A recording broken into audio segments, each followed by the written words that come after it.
ქართველ ებრაელთა ხალხური ზეპირსიტყვიერება ამ წიგნის პრეზენტაცია გაიმართა საქართველოს ფოლკლორის სახელმწიფო ცენტრში. კრებულში შესულია 1927 წლიდან დაცული უცნობი მასალები, რომლებიც საქართველოს ფოლკლორის სახელმწიფო ცენტრში ინახებოდა. კრებული ქართველ ებრაელთა 26 საუკუნოვანი იუბილეს ფარგლებში გამოიცა.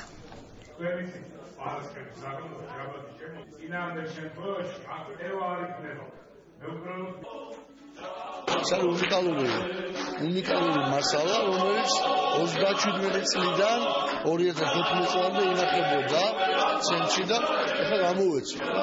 ეს არ არის პირველი და ბოლო პროექტი, დავამძელებ. მე შემიძლია ვთქვა, ეს არის თემატურად მრავალფეროვანი და ჟანრობრივად საინტერესო კრებული.